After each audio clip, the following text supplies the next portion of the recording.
Hello and welcome to MotorInc First. Chumi's been traveling, of course. It's his turn to travel. But he's traveling to one place more than he has in a long, long time. But it is actually the place that I end up going to for EVs a lot. And you are dealing with an EV today. And we are talking about Bangalore. Sorry, Bangalore. But the other end of it, The long hike.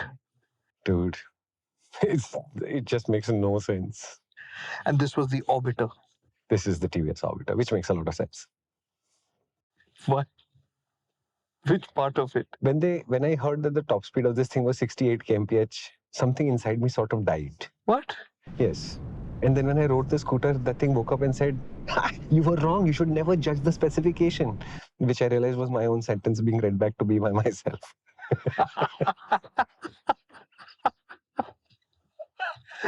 Oh my god. Yeah. So Okay. the name of the Orbiter, there's no getting around it. It's a really strange name. Huh. And in all honesty, I have been calling it the Orbiter for the longest time. It's only after I wrote it that I calmed down and started calling it the Orbiter, which does not make it a normal name. It's just a weird name. And TVS has a slightly contrived thing about saying how the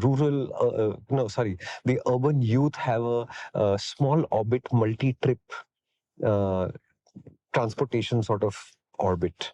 And they go from place to place and they have lots of stuff to do. And this bike is going to do lots of stuff. They have little orbits, and what they need is an orbiter. One sec, sorry. Yeah, I mean, this is the second thing that's thrown me off. The top speed was fine. But you said rural market. No, urban market. I misspoke. I misspoke. I was just going to say that design is the new rural market. So the communications that you'll hear about this product in terms of marketing and all that is a little arbitrary, but the bike is actually quite nice. Okay. What we need to know is under the skin is a brand new underbone frame. Okay. Underbone is what we describe scooters as, but underbones also give rise to step throughs. Okay. And I'm making that connection because I know from motoring circles that some of you think this is a moped type thing and some of you think this is a scooter type thing. In the flesh, it looks a lot more like a slightly gangly, awkward scooter than it does a moped. And in the flesh, it looks better than what it looks like in the photos also. So I know you've prejudged it. I know why you prejudged it. I was in the same boat as you. But having seen the vehicle in the flesh, it does look less awkward. And there is a reason why it looks like that too. I'm going to admit that I couldn't escape the pictures of the Orbiter before this conversation. So I had seen it, and one conversation would have been that, man, that's strange looking. But just now he showed me, before we started this conversation, showed me the pics that he had taken, and suddenly I was like, oh. Yeah, this is interesting and not odd. Yeah. Yes. I thought Peugeot actually, and I went like. And I will say this: this product is a really, really, really interesting product because it comes from TVS. And it's an idea that we will come to at the end because it's not relevant to you as a buyer directly, but it is a very interesting idea. And after a long time, somebody pointed out something I had said and used it against me, which I'm really kicked about because, oh yeah, that's awesome. Okay, chalo, let's get back into to chassis. It's a completely new underbone chassis. So in that sense, TVS is very clear that this does have ideas that we have developed as we built other scooters, sure. But this is not directly related to the iQube or the TVS X or any of the other products. And I'm focused on electric because this is obviously an electric. It looks, when you see the diagram, that there could have been a battery pack under the floorboard. But like on the iQube, the battery pack is actually right under where the rider sits and under the seat. And TVS continue to say, we've tried it, we've iterated it. It always comes back to here being the right place to put the battery pack in terms of how the vehicle feels to ride. It remains here. I was in a group which was not the traditional group of journalists, so the questions were a little bit out there, and that was very interesting because they're coming at it from a non-traditional perspective. So somebody remembered to ask, saying, are these the iQube batteries? Did you do something to it? And TVS had to clarify, saying, no, same battery pack, same battery cells, but we learn as we make batteries and we optimize and reiterate, and those kind of incremental changes are certainly in this battery pack. But it is effectively the same battery pack as an iQube. And the iQube now comes in a 3.1 kilowatt hour version. This is a 3.1 kilowatt hour orbiter. And so the optimizations would be more on the software side, or They said both. They said battery control unit as well as construction. But they're saying we are learning small things, we are deploying small changes, and whatever accumulated learnings are there, the latest version of that battery pack is this one. I refuse to believe that if they've learned and put, then this 3.1 kilowatt hour battery pack is also not more or less identical to what's in the current iQ. It doesn't make any sense to have two slightly different versions of the same thing in production. So they are learning and they're deploying those changes. We call them running changes. We know that this is a thing. When you accumulate running changes up to a point where there's a significant number, then it becomes a facelift. It can become a generation change. And when you do massive and whole platform changes, then you say completely new replaces whatever. So Orbiter is a brand new product because the chassis is brand new. The motor is a brand new hub motor. So it's less powerful than the one on the iQube. As far as I can tell, the supplier is not Bosch this time. And as far as I can tell, TVS was a little bit cagey about revealing information on this because I think there's IP and patent and all of that going on in the background. They did not confirm. But TVS indicate that they worked on the design of the hub motor and they've been able to achieve a better design, more efficiency, etc., which means this thing burns less energy. But it also means since it is a hub design, some of the usual issues with hub motors remain on the Orbiter. For example, you can't do a tire change by yourself in a random place. You'll have to go back to the TVS dealership to get the tire changed. Like the iQube, the Orbiter will be sold at the iQube ready TVS dealers. But TVS does say that's a relatively large number of dealerships now, and they've been working on expanding it, etc. So don't think of it as a small network. It is a subset of our network, but it is a large part of our network now. So the fundamental under the skin idea is 14-inch wheels in the front, stability, and a feeling of I'm in control plus chassis design. Rear is a 12-inch wheel, which visually first time looks odd, but because they go to the 12 at the back, they can control the gearing more closely. The mass of that thing is low. There's already a heavy motor in the middle of the wheel, so the unsprung mass. So they say between packaging, between controlling those weights, we came to the conclusion that the 12 was better. So they didn't say that they were opposed to the idea of the 14, but they came to the conclusion that the 14 would not make the orbiter do the things that it does. So 1412 looks odd, yes, works well enough. We'll come to, but yes. Because of that, they have a 34-liter underseat storage space, which they say is a 2-helmet space. But if you look at the photograph carefully, that's 2 half-face helmets. And I'm not convinced for the photograph that they're the half-face that goes all the way to the base of your neck either, because it doesn't look like a very deep space. There is a rubber carpet type thing inside the space, which doesn't look like it's mounted to the bottom. So if you lift it off like this, you will see that the finish levels are a little bit all over the place on the bottom plate. But it is one of the few areas where you see an issue with the finish, and I went looking for it. I went to see what is underneath this. Because this is a product that is costing 99,990 ex-showroom. This is TVS's economy electric product. And this is without subsidies that you're talking. Including everything, it is 99,990 ex-showroom. So PM, e-drive, etc., everything is built into this price, which I understand. But they said we are looking at everything that is roughly 1 lakh rupees and EV as a rival and seeing how we can do this different. Okay, one question that came up in this was when you mentioned 14-inch wheel specifically, size of the scooter. What does it feel like in terms of? I didn't think of it as an exceptionally large or exceptionally small scooter. So it is a weird proportion because of the 14 and the 12, but it feels roughly like a normal size scooter. Because it looks a bit gangly, so it's kind of like, like it feels a little slim at times. Yes, so it can feel a little bit skinny side to side. It can feel like I don't understand the lines. And I was trying to figure out what, and I realized it was in the TVS presentation why it's hard to understand the lines. So if you look at the scooter's picture carefully, I'll put one up so you can see it, and I'll tell them to leave the picture on for a bit. If you look at the wheel axles, the line goes vertically up like this till the end of the scooter on this side and the end of the scooter on this side, which is unusual for two-wheelers. This is for 4x4s and boats. Where at the end of a vehicle, you have a line that goes vertically upward. All of the rest of the design elements are absolutely vertical. And it totally breaks your sense of, is this a two-wheeler meant to be dynamic, non-dynamic, stable, non-stable? It totally breaks your expectation. Okay. So if you look at the fluorescent green panel, it comes down like this, wraps around the floorboard, and then goes up like this, and you get vertical line, vertical line. And the only inclined lines are these at the bottom, which are rising up towards the ends of the product. So it totally breaks your sense of, you're like totally at a loss at first. Like, is this a good looking product or not? Because you don't really know. So by this time, maybe you've objected to the Orbiter name. perhaps. Maybe you've spotted some detail that is either you're enjoying, like maybe the wraparound LEDs, which are first came out on the Jupiter 110 or whatever, and now they're on this scooter and this very well executed, all of that great. Or you might be saying, it looks expensive up to the point that you see the drum brakes and you say, why did they do the drum brakes? But it has you in this weird place. So it has your attention. It has only drum brakes. Because they're saying it's an economy product. And somebody again asked them a very interesting question. They said, so Orbiter's 3.1 drum brake, 99,990. What about other Orbiters? Right? And they're listed companies. They can't really reveal much, right? So they said, when was the last time we did a bike and then there weren't accompaniments to that bike that expanded the range out? Right? So me, when they say brand new frame, I just know that there's more products coming. And until you actually said it, I know you said a lakh of rupees, which is fine. But until you said that this is the, did you use the word affordable?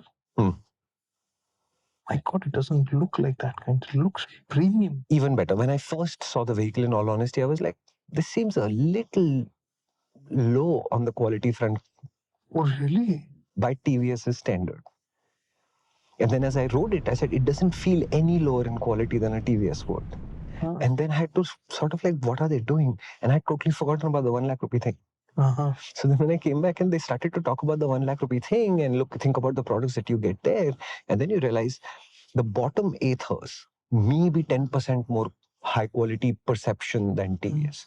But fundamentally, they're in the same place. But as soon as you take ether out of that equation, what are you left with? Because when the first time I saw that Ola S1X and all of that, I was horrified. It didn't look like you know how you see a slightly battered Chinese product. That's a expectation. I'm not saying that they are a battered Chinese. I'm saying if you look at that as an expectation, the Ola looked somehow even more ramshackle than that. And it wasn't true for the S1 Pro.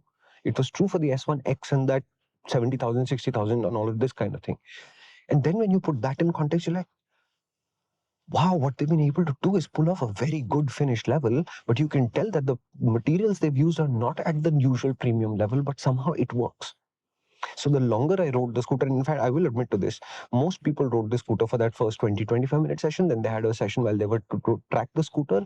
And the rest of the time, they had orbiters all over the place, which they were filming with. I got lucky because I was like, I'm undecided. I want to ride this some more. Do I have a chance to ride it some more? And there were effectively 9 batches of people that day. And somehow in the 6th batch or 7th batch, there was an empty slot that they found for me. And I did get on the scooter. And this was again at the track at Hosur. Yeah, at the Hosur track, unfortunately. So that real world perception of what this vehicle do is a little bit weak. But I will tell you this. On the TVS Ntorq 150, I said, I rode that track. When because there was a lack of traffic, I couldn't have a sense of, is this a properly quick scooter or a quick enough scooter, and was the right quality too harsh, etc. On this bike, I'm telling you that when they said the top speed is restricted to 68 kilometers an hour, my heart sank. And it's not 68, it's actually 60. 68 is what it displays.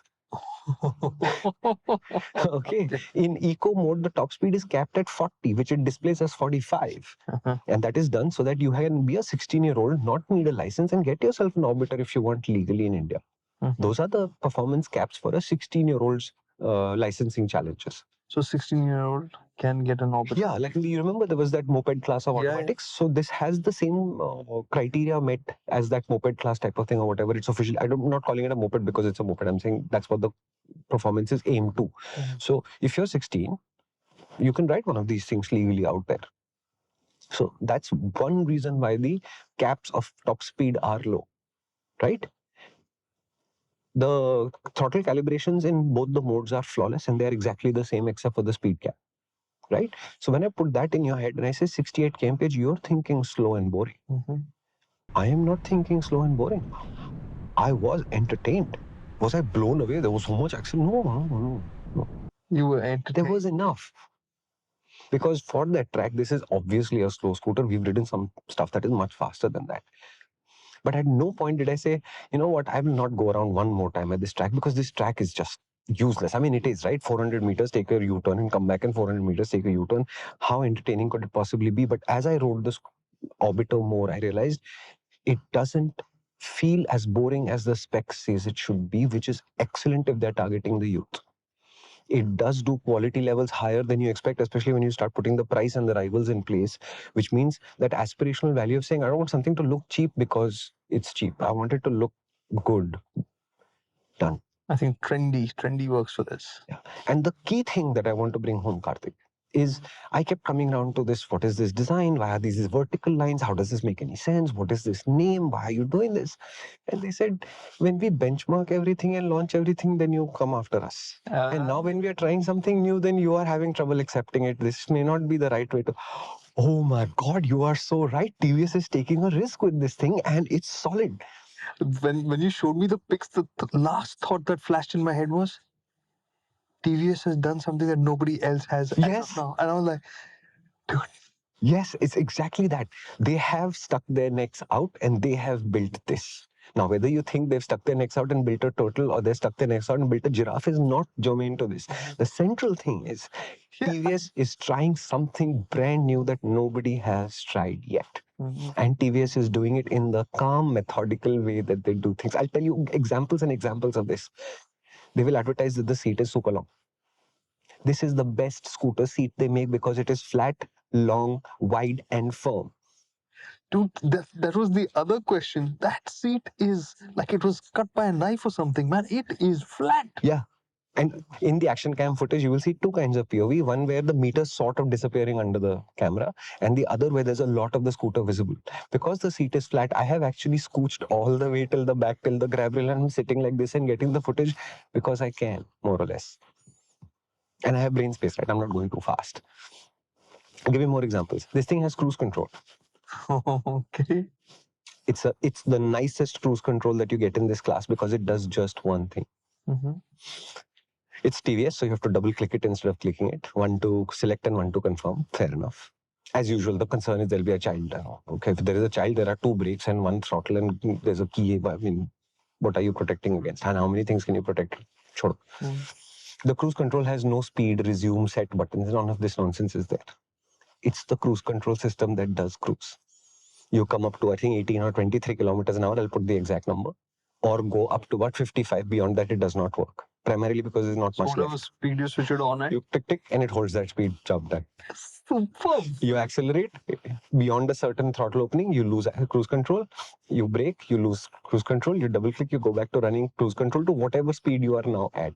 There is no plus, there is no minus, there is no resume, there is no set. I love the simplicity of And when you see it for the first time and you're used to using a cruise control system, you're like, hey, kya sasta system hai. When you use it, you say, no, it makes complete sense. This is exactly how this thing should be because it has no real performance. It's a narrow, relatively low band. Works just about well enough. Sort. I wish they wouldn't make me double click it, but once you realize what it does, oh, fine, I'll double click it. And they haven't got in the way of saying then you have to wait a second and a half. And no, it's double click it. It goes to cruise control. So I just spent my rest of my ride whenever I was like, it's a long straight, or there was somebody up front of me and I was not confident of overtaking them because I've never ridden with these people before. Double click, sit, peaceful, sorted. Right? It's got hill hold. Hill hold is automatic and opt out. Nice. So it's on. You long press the mode button. It will show you the option to opt out of hill hold. How do you activate it? Come to a stop on a slope. Hold the brake for 1.5 seconds. Hill hold. Accelerate. Roll away. Calibration is spot on, except when you come to a stop downhill. There is no hesitation. It feels completely natural. So when you come downhill and stop, you wait. Hill hold will come on. When you release, it just rolls forward a little bit before it stops, like that much. To me, it shouldn't do that. But on the uphill, flawless. You come, hold the brake, comes to a stop, open the throttle, beyond a certain point, roll forward like absolutely nothing was happening. Beautiful, simple, standard, done. Okay. There's a USB port on the handlebar and a very convoluted looking open cubbyhole where you can drop a phone into. So somebody asked at the presentation saying, but that's an open cubbyhole, somebody could steal your phone. Well, in theory, they could kick you off the scooter and steal your scooter. But it's not an easy place to put the phone in, and therefore it's not an easy place to put the phone out on the move either. It's clever enough. Okay. It's cheap, right? It's just open box. But the opening slot, you're seeing pictures, he's not seeing pictures, but the opening slot is only this much. So you basically stick the phone in. It's no way to reach in and quickly get literally a slot. It's literally a slot. There is space inside, and you have to reach into the space together, but not all of your hand is going into that slot quite easily. Okay. Clever. big underseat storage already spoke about. All LED everywhere because it's electric and we have to be energy efficient, etc., etc. And they've got a flat floorboard, which is, I think, exceptionally longer in length, is what they said. So if you want to carry something around, there is the ability to do that. And basically, the ride quality feels composed. One sec. I want to tell you guys this because this is the second time we're talking about it. The TVS track that Shumi is referring to is at the factory in Hosur, and it's effectively a P-shaped track, like the letter P. It's a straight. It kind of kinks at the end. You go roundabout and you come back and join the main leg and ride up, make a U-turn, and you do that loop. The beauty of this track is that in that bowl sections, as it was, there used to be a bump in the middle of that, and we used to be gassing it through that, and that bump was an awesome way to figure out stability, how easy it is to ride. So I wanted to ask you, since you've come to that point, is it still there? The bump has been removed. Okay.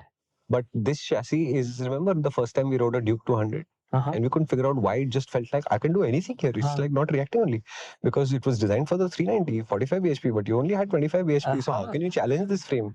Same thing. That kind of feel. Same. I'm telling you, there was somebody in the middle of the loop when I entered the loop, and I have entered the loop at the top speed of this bike without braking because I have entered the thing at 100.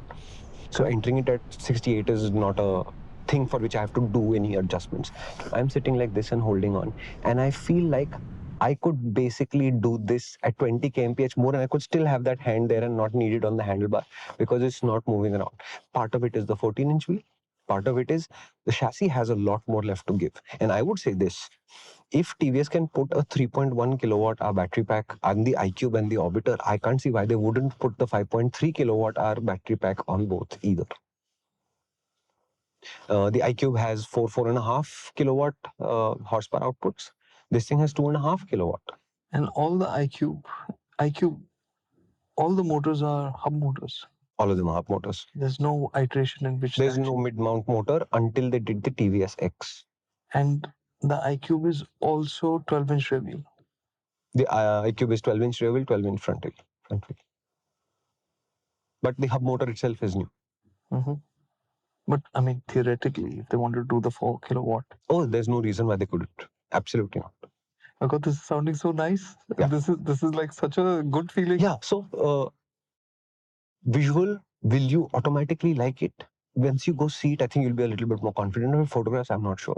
The name, it's a little arbitrary for sure. Sorry, it's a good one. I'm going to use it a lot. It's interesting to ride. It's not fast enough to blow you away, but it is interesting enough to ride despite having, reasonably speaking, low performance. But it does feel connected. It does feel like it's responding. The calibration is very, very, very, very, very good. And you said 2 ride modes. 2 ride modes. They're the same ride mode. One is capped at 40. Eco and ride. Eco and city. Eco and city. In fact, that might be the one thing which TVS could do better. Eco and city, the indications on the, it's a reverse segmented LCD, color segmented LCD. On that, the Eco and city are a little hard to read. If that was a little bit brighter, just like a hint brighter, that might be better. One of the cleaner interfaces from TVS in the recent past, where you have the speedo on the right and there is a large LCD readout, and it's not constantly scrolling through information, which, for example, some of the more recent scooters have done with the iGo Boost, where it says boost ready, boost ready. ठीक है ना यार, एक light दे दो, हो गया मेरा काम. But no, this is relatively speaking calmer, and it has Bluetooth connectivity and all of this drama, if that interests you. So turn-by-turn navigation through the TVS app, geofencing. They also have something called time fencing. Have you heard of time fencing? In that time fence that you set up, if the scooter is started and switched off, you get notifications. Oh. So if you've given your kid the scooter keys and you say, Sirhan, you want to go to that whatever party in the evening, you can go. When Sirhan starts the scooter, you'll get a notification saying your Orbiter was started. So it's one more way of keeping track of where the product is, as it would. So, okay, all of this is neatly done enough and all of that. It is good fun to ride also. The price also makes sense to me, but it is an odd product, where you will not immediately be able to classify where it goes and sits in, because it looks too expensive to be cheap, but the price is on the low side. The performance doesn't sound like a lot, but there is enough performance. So it messes with your head a little bit. What is the top speed of the iQube? I think it's like that. something like 75 or something like that. Yeah. It's not a high number. And in eco mode, it's even It's 60-ish. right. And the reason I'm bringing that up is even that was like the first time when we experienced this kind of a speed cap, which is fairly conservative. And but the iCube's tuning was so good that is I mean that when you're using it in the city, that 60-kilometer speed cap doesn't feel like anything at all. Yeah. It's not a problem. So if this is meant to be a lighter, easy use scooter, that upper limit of 60 will still be plenty. Yeah. So that's basically the story of the scooter, where I'm saying if you're looking for a relatively less expensive electric from one of the secure, stable brands that don't take too many risks, and I'm telling you this, they've not really innovated much on the chassis. They've not really innovated a lot on the motor side. A lot of the work is design, packaging, appeal, and all of those kind of things. Go explore this, because I'm surprised at how much I enjoyed this, because I went into it saying, oh God, some 60 km/h thing. Jeez. Okay. I'm guessing removable battery, no, because it's the same system as No removable battery. charging. IDC range is 158 kilometers. Mhm. In the real world, TVS is saying we are telling people 115 is a reasonable expectation. More will be possible if you're a cautious and slow rider. Okay. Yeah, which is very close to the iQube 3.1. But iQube 3.1 is a more powerful machine, so it produces less range. So on an iQube 3.1, the IDC claimed range would be 123 instead. Okay. So this scooter will give you 25 kilometers more range. Why? Because it's 5 kilos lighter than an iQube. One. Two, both have 3.1 kilowatt hour batteries, but this one is 2.5 kilowatts, whereas that one is 4.4 kilowatts. The iQube is 4.4 kilowatts. Also, what would be the difference in price between these two then? I don't have the price reference here. I'll put it up, but if I'm not mistaken, the iQube should be about 10 or 12,000 rupees more than this product. Because the iQube 2.5 or 2.1, I'm forgetting right now, is the base scooter. So the 3.1 is one above base. Okay, so then the price difference will be even larger. Yeah. So if you remember the scooter that had come the last, the one that I was super kicked about, that was the base model of the iQube, which had practically, I mean, from my spec perception, no range. And I had a great time riding that too. So TVS does make interesting electrics, and this is the most out there electric they've made, although the performance is very far from out there. What I meant by that was, do you see right now, let's say in terms of ability, they are fairly closely stacked. There are a few things up and down, but not significant that way. Is there a scenario wherein you see that somebody should go for this and somebody for the other? I'm saying I want to see them in the real world a little bit more. I have a fair amount of experience riding iQubes, as do you. This is an odd thing. I want to see that odd thing out there in the real world. Okay. I'll continue to show you the differences. So you will see that I don't think there is a real crossover where you would get confused saying ye lu ya wo lu. I think primarily because of design. There are lots of differences, Karthik. Last I told you 2.5 kilowatt output versus 4.4. So this is a much weaker product. The charger on this is 650 watts. On that is 950 watts. You can buy the 950 watt as an option if you want for the Orbiter. But the Orbiter comes with a slower charger. 0 to 40 kilometers an hour, yeah. 6.8 seconds for the Orbiter versus 4.2 seconds for the iQube. What TVS is saying is in the mid-range performance, where you're already rolling, you open the throttle, you're trying to overtake something, performance is much closer. But if from a standing start, the iQube is much faster than this thing. Right? Gradability is different. This is 7 degrees, that is 10. It will climb flyovers, but it is designed to get over it, not race up it. But the iQube is not fazed by that. The more I hear this stuff, the more it feels to me that the 15,000 bucks more that I would spend on an iQube would make a lot of sense. It doesn't work as neatly as that in the real world is the point I'm making. You're right. And is in comparison the delta from the S1X, what is it? Sorry, whatever it is. Ola? S1X to the Pro. Is the gap as narrow? No. Ola? Huh? I'm not discussing Ola. I'm asking. But I'm not discussing that. I refuse. Somebody might misinterpret and think that we might recommend one, and I just do not want to get caught in that at all. Ather, the 1 lakh rupee Ather to the next Ather. How much is the gap there? Again, whenever I've ridden these electrics, I'm always saying buy the base model, you don't need more. But the range anxiety drives people to buy the next larger product, which the Orbiter currently solves by just not having anything else. So I would say you'll end up with an iQube when you say, no, this range number doesn't sound right to me. I need more. When you say I need more within next year, let's call it, because I think TVS more orbiters will come at some point, right? Okay. If you look at it like that, today you will end up at an IQ because of that. Tomorrow you'll end up on another orbiter, maybe. I don't know.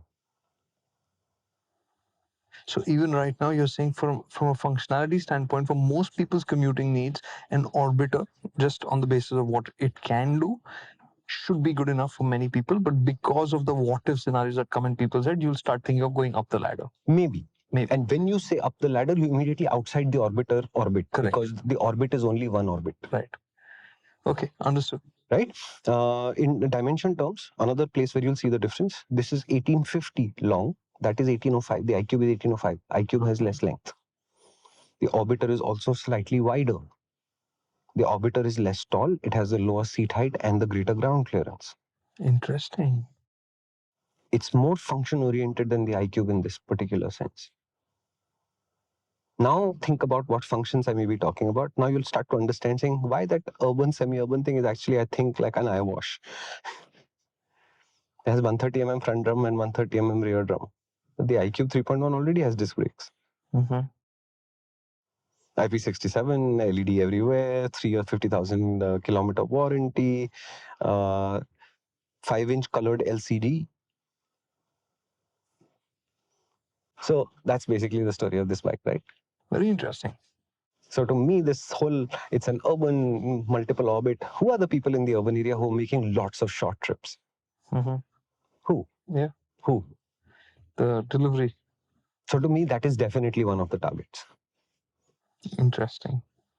Because I remember me being an urban child, having a scooter, and I had long commutes to my college because it's on the other side of Delhi. I don't remember making short trips. Very interesting. So yes, I don't think it's 100% urban product. I think it's urban, semi-urban, maybe even a little bit rural. I think in those environments, TVS being TVS, they would have done a thorough job and it should work really, really well. They are portraying it as hip youngsters doing hip, cool things, but you have to. Yeah, everything is that. Yeah, could you sell a scooter by saying the star of Zomato? No, you can't. So to me, this is a clever product. And by clever, I mean both clever and shrewd. It does cover a wide range of people. It does solve some of their needs. All I want to see is it in the real world and see how it works. Because on track, if it can feel like it's interesting enough, usually it means it will be actual fun in traffic. How does that interact with a 60 km/h top speed? I don't know. That's what I want to find out. Right. Cool. But interesting, risk taken, I think very well done. And I do think there will be more orbiters. There should be, yeah. Yeah. All right, quick summary then. Yeah. Yes, please. All right. So we are talking about TVS's new Orbiter, which is their new family of electrics as we are expecting them to be. This is the first Orbiter, and it's all new in the sense that the frame is new. It's not connected to the iCube. The connection is there underneath, which is by way of the motor. No, sorry, the battery. The motor is new. It's a new design of some sorts by TVS, which is being manufactured by somebody else. They didn't say it was our design. They say we worked on the hub motor design. We reached better conclusions. And now we have a different supplier for this particular hub motor. Okay. So some work was done on that motor by TVS to get a better balance in terms of performance and efficiency, where efficiency, of course, is taking an importance, so to speak, because this scooter has a top speed of 60 kilometers an hour, true top speed. The indicated top speed on the console will be higher, and in its lower mode, which is eco, that is capped at 40.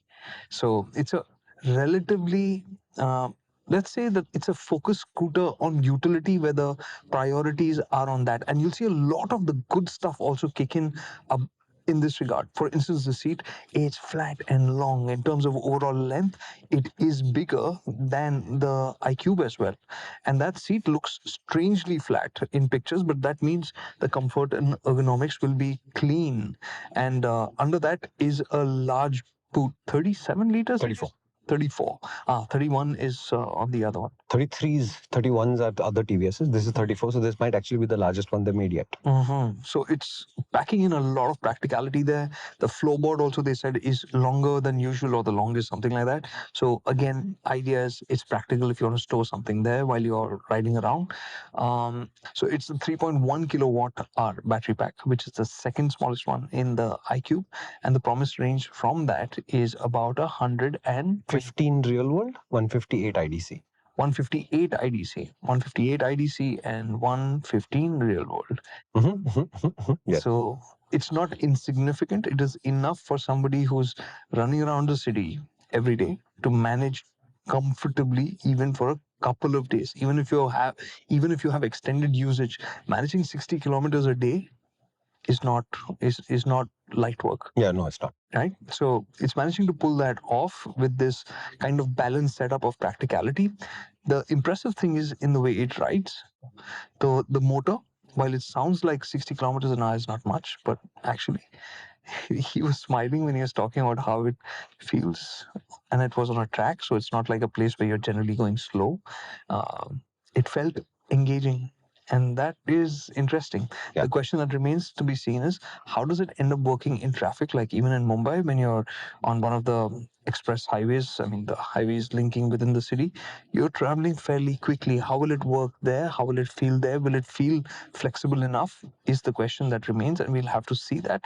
The suspension setup also felt reasonably good on this front. Reasonably. But all these things will again have to be seen once we get to experience it on the roads. So there's a lot of back and forth between the different scooters, like the iQube and the Orbiter, because the specs are shared. But bottom line is the range is decent, the power is lower, it's meant to be a practical kind of scooter, and the price is the most interesting thing. It's like one of those affordable scooters. It's hitting the 1 lakh rupee mark, and that's the thing that you have to keep in mind. And so in that regard, the sense of quality and the perceived quality felt a little bit lower than your typical TVSs. But when Shumi was riding it, he said it felt absolutely right. It felt good for what it is. And the one thing that I find a bit strange in this is that the design is just so out there for otherwise what is meant to be a practical and for TVS. Yeah, and that's the thing. When Shumi discussed this with them, and they said, "Well, you keep complaining about us not doing original stuff and doing things differently. Well, yeah, we've done it, and good on them. They've done it. Now we have to make of it what we will." So, very interesting product for sure. Yeah. So I went there saying, "Okay, we probably end up dismissing the product, get my heart broken, blah blah blah." And heartbroken is a theme from the last MotorInc First. No, I'm surprised. I really do want to ride it. And my commute in Mumbai is not friendly to electrics because there's long, really fast stretches. And it really, really strains small battery packs. But I want to see what happens because this will be fun. Yeah, this sounds really interesting, and we really hope that TVS will have a family of orbiters. And this is just the first of them. Yeah. Looks like a lot of potential. Oh yeah, so the motor is still a hub motor like with the iQube. So what we were imagining was the bigger battery packs from the iQube can arrive here easily. The motors can be transplanted, so it can just work as it was. The one thing he did mention that the only thing effectively that he spoke about that could have been done better is the indicator for the ride modes. The visibility is not great. It's that inverted TFT display, so it's the letters look. The rest of the screen is black, the letters kind of show up. So that display over there is not so great. And the other thing that he spoke about, which was pretty cool, is that it also has cruise control. And the cruise control is a super simple setup system, and it works really easily. It's when you're whatever speed you're at, you click in, it just holds that speed. If you accelerate hard, it'll break out of that. When you click again, it's whatever the new speed is at. It's a simple system. It's a simple system, yeah. And it also has hill hold, which is great. And I'm guessing that there isn't any variant on this. There's just the one. Not yet. Right? So in the sense that these features are not optional or things like that. Okay, and it also has connectivity suite, all of that stuff at 1 lakh rupees. I think that's the key thing to remember for the value-oriented buyer who's on a tight budget. This is going to be a credible product, dependable product in that sense that you could be opting for at this price range. But Chewy did mention that the base Ather is something that he does like a lot as well. The 450S, yeah, I absolutely love that and thing. This price range, very interesting. Yeah. Okay. I would, if I had to buy an electric product today, for me, not as a tester, as me, I'm most likely to end up with a 450S. That is one of the smoothest and easiest, and it doesn't really have warp mode and all of those things. But the way it comes together and clicks into place, that to me is the scooter. Nice. Awesome. And for you, I think it would be one of the iQubes. I love the iQube. Yeah. Actually, because I didn't experience the Vespa. I really enjoyed the Vespa as well when I. Vespa. I'm thinking of Vespa. Always do Electric that, man. The Chetak. The Chetak. I always. Yeah, to me, the Chetak doesn't click into place for me yet in terms of it's slow, but there's a reason why it's slow, and then that reason makes sense. Every time I ride it, I see the bad patch. I remember the fork, the lack of telescopic forks, and I know how much it's going to bounce, and I'm done. So the thing about the iQube versus the Chetak for me is, I get that, but the trade-off in the iQube is there are those things that just feel like man, this was done in patches, right? Yeah. Like it just feels disjointed. Whereas the Chetak feels like such a fluid experience. Like jointed. Yeah, like the sorry, what did you say? The Chetak feels jointed. Because like those buttons. Yeah. Like for the life of me, I cannot imagine those buttons are on a Bajaj. Correct. And on a EV which they made reluctantly. Correct. It just feels so well done. Yeah. So agreed. that part of it I really like. So I always get a little stuck between the two. So yeah, anyways. Nice. Good. Questions from circles? I think we should do that. Okay. So if you're watching on YouTube, we are going to skip ahead to the end because what we're doing next is questions from circles. Questions from circles only go to the app. There are questions from people on the app and we are answering those questions. If you'd like to see them, MotorInc First is free to watch. You can download the app for free and watch it there. And now let's go to questions about the TVS Orbiter. All right. That was the last question. Is there anything else that needs to be added in? No, I'm very happy to see a risk being taken by TVS. I'm happy to see that their engineering does not make it a risky product. It just makes it a weird proposition that you will either gravitate towards or away from. And I feel they can't obviously say this, and I don't think anybody even hinted at it, but I feel like they are comfortable with the idea saying, hey, we tried something and we'll see what happens. It really sounds cool that they did something. It really does. Yeah. It really does. I'm happy for them. Yeah. Yeah. Actually, they tried something with the RTR 310 and what was the other? What did it try? RTR 310. They tried. I mean, that was a deviation. I would say, like that was not ground up. Like the features thing, which was I think a deviation. No, see, the features thing is like a thing where saying people are becoming aspirational. How do we tackle their aspiration? And on existing products, maybe adding features is the easiest. And no, I don't think that is risk taking. Risk taking is saying we think, gut feel, there is a space for a scooter that will be a little bit sporty, and we can get away with it being a little bit raw, but NTOC success. What is the market survey before the NTOC? They say a product like this would work in India. There is nothing. They took a risk and they won. After that, where's the risk? What did they do that stuck their neck out and said, you know what, this might work? Since we're on this topic, what about the big electric scooter? Sells in 2-digit numbers every month, apparently. It is on sale? It is on sale. I believe they're working on homologation for other markets and they're hoping it would be a more successful product. Have they said that whether we'll get one for test? For a scooter that sells 20 units, I don't know that I want one for test. I want to see it. Okay, when you go to Bengaluru next time, you let me know when you're passing Koramangala. Speak to TVS and see if we can swing by and have a look at the X. Because that's a giant leap in that sense. To ride, it wasn't. To ride, it was the least finished TVS product I have tested in absolutely ages. But to make that step that we're going straight there as an electric makes scooter, no sense to me. It doesn't, which is exactly why I want to see it. No, it doesn't make sense to me in the sense of they didn't get basics right, which is very unusual for TVS. Like I can say the NTOC objectively has so many flaws in it at first, 7 years ago.